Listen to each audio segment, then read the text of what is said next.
এক্ষুনি রেখে দিয়েছি।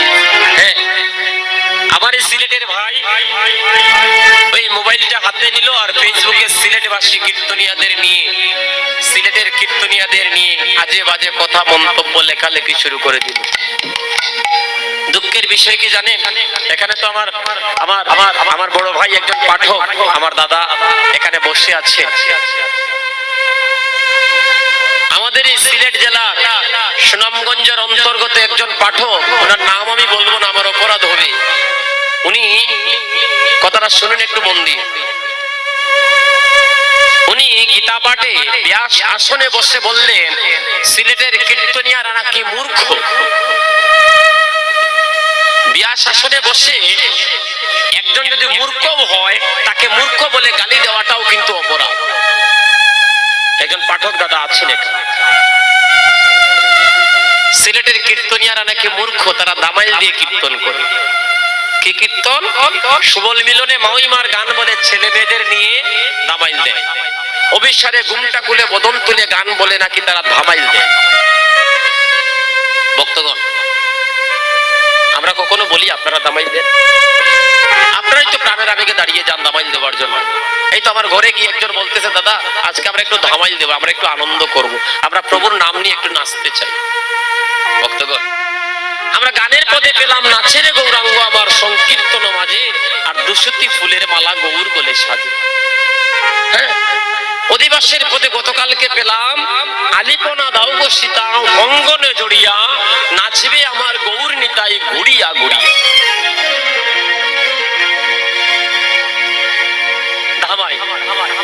ধামাইল গানটা কি অশ্লীল নৃত্য? ধামাইল দেওয়াটা কি অশ্লীল কোনো কিছু? কথা বলেন আপনারা। এখন যুব সমাজ, এই যুব সমাজকে যদি কৃষ্ণপথে আপনি আনতে হয়, আমি যদি 5 মিনিটের একটা মহাজনী পদে ধামাইল দিয়ে যদি একটা যুব সমাজের 10 জন 5 জন ভাইকে যদি 2টা ঘন্টা দাঁড় করিয়ে বা বসিয়ে কৃষ্ণ কথা বলতে পারি 5 মিনিটের একটা ধামাইলে, তাতে কোনো অসুবিধা আছে? আসেনি। যুগের সাথে তাল মিলিয়ে চলতে হয়। আমার প্রশ্ন হলো, ওই পাঠক মহোদয়ের কাছে দামাইল দিলে যদি অসুবিধা হয়, হরিনাম সংকীর্তনে তো তাও বিধান আছে, দুটি না পরে আসরে যাওয়া যায় না। এইটা নিয়ে দেখি আপনি কথা বললেন না। আবার আমার কাছে 5টা ভিডিও আছে ওই পাঠকের, উনি গীতা পাঠ করে শেষে মেয়ে ছেলেরে নিয়ে আবার দামাইল গান উনি নিজেও করে। উনি দামাইল দিলে সমস্যা নাই, আর আমার সিলেটের কীর্তনিয়ারা যদি মহাজনী পদে 1-2টা দামাইল দিয়ে যুব সমাজকে যদি কৃষ্ণ পথে অগ্রসর করে নিয়ে যায়, তাতে নাকি সিলেটের কীর্তনিয়ারা মূর্খ হয়ে যায়। শাস্ত্রের গ্রন্থের এমন কোন জায়গায় লেখা আসেনি যে দামাইল গান মহাজনী পদে ভক্তদেরকে নিয়ে একটু আনন্দ করে দামাইল গান দেওয়া যাবে না। পদাবলী, বৈষ্ণব পদাবলী এমন কোন গ্রন্থ আছে কেউ দেখাতে পারবেন যে দামাইল গান করা যায় না? এটা হলো নৃত্যের একটা অংশ। আমরা অনেক অঙ্গভঙ্গি করি না? হরিবল। আমরা কীর্তন করতে গিয়ে অনেক অঙ্গভঙ্গি করি না? তাইলে তো উনি যদি এটা বলেন দামাইলটাও তো একটা অঙ্গভঙ্গির অংশ, তাইলে আমরা কীর্তনের এইভাবে দাঁড়াইয়া কীর্তন করতে, নড়াচড়া করতাম পারতাম না। ভক্তগণ, সাধুজন, এই বিচারটা আপনাদের হাতে দিলাম। আমাদের সিলেটবাসী কীর্তনিয়াদেরকে নিয়ে কিছু কুচক্রী মহল, কিছু কুচক্রী মহল সিলেটের কীর্তনিয়াদেরকে কিভাবে ছোট করবে এই নিয়ে একটা ষড়যন্ত্র করছে। আপনারা সিলেটবাসীগণদের কাছে বিচার দিয়ে গেলাম, তার দায়ভার আপনাদের। আপনারা যেদিন আমাদেরকে কীর্তনে আনবেন না, ওই দিন আর আমরা কীর্তন গাইতাম পারবো না। তাহলে আপনাদের চরণে আমরা শরণ নিলাম, কারণ মহাপ্রভু আমাদেরকে বলেছেন আমরা প্রতিবাদ করতে পারবো না। কেন পারবো না? তৃণাদপি শুনিজন তরুরেব সহিষ্ণু না, ও মানি না মানদের কীর্তনিয়া সদা হরে হয়ে। কীর্তনিয়া, আমরা যারা কীর্তনিয়া গণ, আমাদের উপর দিয়ে যদি তৃণ ঘাসের উপর দিয়ে যদি কেউ হেঁটে যায়, ওই ঘাসটি বলবে আমার উপর দিয়ে হেঁটে যেও না। বৃক্ষকে যদি কাটতে যাও, বৃক্ষ কি বলবে আমাকে কেটো না? বলবে কেটো না? ওই সময় মনোভাব না হলে তো কীর্তনী হওয়া যায় না। তাই বিচারের দায়ভার আপনাদের হাতে দিলাম। আপনারা কৃপা করবেন এখনকার বিকাশ পাও দাদাকে, দাদা একই কথা বললেন। তো যুব সমাজ যদি কীর্তন শুনে হরিনাম নিতে গিয়ে যদি নিত্যানন্দ প্রভু এত সুন্দর বললেন হেলায় শ্রদ্ধায় দেবায় লয় নিতাই নাম, তাহলে দেখা যাবে জীবনটা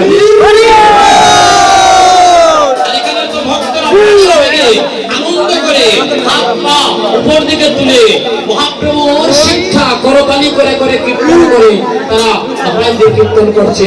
তাতেও একদল পণ্ডিতের এতই সমস্যা হয়ে দাঁড়াইলো, হ্যাঁ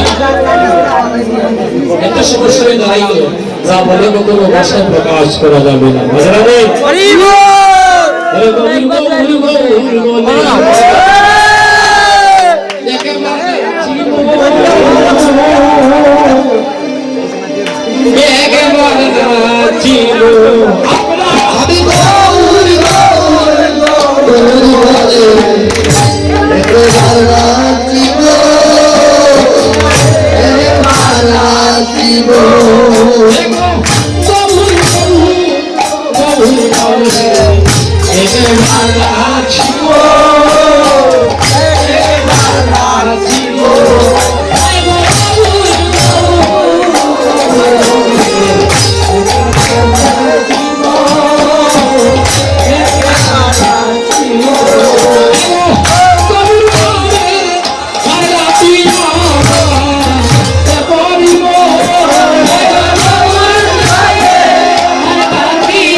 সময়টা একবারে শেষের দিকে।